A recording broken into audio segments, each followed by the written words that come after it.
الحمد لله رب العالمين والصلاة والسلام على سيد المرسلين أما بعد فأعوذ بالله من الشيطان الرجيم بسم الله الرحمن الرحيم صلى الله على النبي الأمي وآله صلى الله عليه وسلم صلاة وسلاما عليك يا رسول الله صلى الله تعالى عليه وآله وسلم نبی رحمت شفیع امت صلی اللہ علیہ وسلم کی سیرت طیبہ پر مشتمل ہمارا کورس سیرہ آف ہولی پرافٹ محمد صلی اللہ علیہ وسلم جاری ہے، اور اس میں ہم سیرت طیبہ کے مختلف واقعات کو سمجھنے کی کوشش کرتے ہیں۔ ایک تو ہم تاجدار کائنات صلی اللہ علیہ وسلم کی سیرت سے متعلق معلومات جاننے کی کوشش کرتے ہیں، اور اس کے ساتھ ساتھ ان واقعات سے، ان سیرت کے مختلف گوشوں سے ہماری ریئل لائف میں کیا کیا اسباق ہم حاصل کر سکتے ہیں، کیا کیا لیسنس ہم ڈیرائیو کر سکتے ہیں، ان کی طرف ہم توجہ کرنے کی کوشش کرتے ہیں۔ تو جس طرح ہم نے پچھلے کچھ لیکچرز میں نبی اکرم صلی اللہ علیہ وآلہ وسلم کی مدنی زندگی، جو مدینۃ المنورہ زادہ اللہ شرفاً و تعظیماً میں نبی اکرم صلی اللہ علیہ وسلم نے کچھ ایسے اقدامات کیے تھے جو اسلام کے ایکسپینشن اور اسٹیٹ آف اسلام کے جو کنسالیڈیشن کے ریلیٹڈ سٹیپس تھے، تو ان کو پڑھنے کی کوشش کر رہے تھے۔ ان میں ہم نے غزوہ بدر کو پڑھا تھا، اور اس کے بعد غزوہ احد کو پڑھا تھا، اور کچھ ایسے سریہ پڑھے تھے جو حضور صلی اللہ علیہ وسلم نے اپنے صحابہ کرام علیہم رضوان کو حکم کر کے انجام دیے تھے۔ تو آج ہم کچھ پوسٹ احد ایونٹس، یعنی احد کے بعد کون سے ایونٹس ہوئے، تو آپ کرونالوجیکلی سیرہ کو یاد رکھنے کی کوشش کریں اور اپنے ذہن میں بٹھائیں، اور اپنے ذہن میں ایک میپ بنا کر رکھیں۔ پہلے تو مکن لائف کو یاد کریں، مدنی زندگی جو ہے اس میں آپ ایسے شروعات کریں، چونکہ جب ہجرت ہوتی ہے تب سے ایک ہجری شروع ہوتا ہے، تو اس کے بعد جو ہے نا سیکنڈ ہجری میں جو ہے نا کیا ہوتا ہے، غزوہ بدر ہوتا ہے۔ تھرڈ ہجری میں کیا ہوتا ہے، غزوہ احد ہوتا ہے۔ یہ مین پرومیننٹ ایونٹس میں بتاتا ہوں۔ اب ہم آئیں گے فورتھ ہجری پہ، اسی کیلنڈر کو آگے لے کے۔ بدر کے ساتھ ساتھ اور بھی ایونٹس ہوتے ہیں، اس کو آپ اس طرح مینشن کریں گے۔ اگر جو ہم نے آپ کو بک ریکمنڈ کی ہے نا، the sublime biography of the prophet of Islam صلی اللہ علیہ وسلم، اس میں لاسٹ پہ ایک پیج ہے جس میں پوری کرونالوجی دی ہوئی ہے، تو وہاں سے بھی آپ اس چیز کو دیکھ سکتے ہیں۔ تو آج کے لیکچر میں ہم پڑھنے جا رہے ہیں انسیڈنٹ آف رجیع۔ آج ہم واقعہ رجیع پڑھیں گے، پھر بیر معونہ پڑھیں گے، پھر غزوہ بنو نذیر پڑھیں گے، پھر غزوہ بنو مستلق۔ یہ کچھ غزوات ہوئے تھے، انسیڈنٹس ہوئے تھے، اور ان کی سگنیفیکنس کو آج ہم سمجھنے کی کوشش کریں گے۔ تو احد کے بعد ہی یہ فورتھ ہجری میں ہوتا ہے، 4 ہجری میں یہ ایونٹ ہوتا ہے، اور کہاں پہ ہوتا ہے، رجیع ایک مقام ہے۔ تو اس کا بیک گراؤنڈ کیا ہے، اس کو بیک گراؤنڈ جاننے کی ہم کوشش کریں گے۔ 2 قبیلے ہیں، ایک قبیلے کا نام ہے عضل، عین ضاد لام، عضل اور قارہ، یہ 2 قبیلے ہیں۔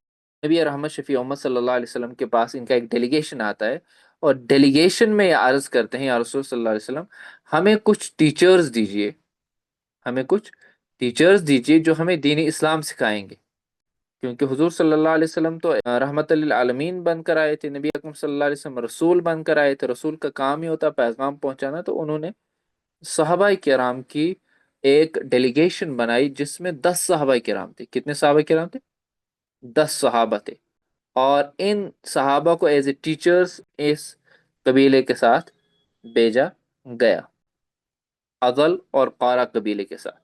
تو ان صحابہ کو جو ہیڈ تھے وہ تھے حضرت عاصم بن ثابت رضی اللہ تعالی عنہ، عاصم بن ثابت رضی اللہ عنہ، یہ صحابی رسول تھے۔ تو ان کی سپرویژن میں، ان کی لیڈرشپ میں ایک ڈیلیگیشن بھیجا گیا ہے 10 صحابہ کا۔ لیکن جب یہ اس مقام پر پہنچتے ہیں جس مقام کو کہتے ہیں رجیع، کیا کہتے ہیں، رجیع کا مقام کہتے ہیں، اور یہ جو ہے نا یہ مکہ اور اسفان 2 شہر ہیں، ان کے بیچ میں یہ پڑتا ہے، مکہ اور اسفان کے بیچ میں۔ جب یہ وہاں پر پہنچ جاتے ہیں تو رجیع کے مقام پر یہ کافر ان کو بٹرے کرتے ہیں،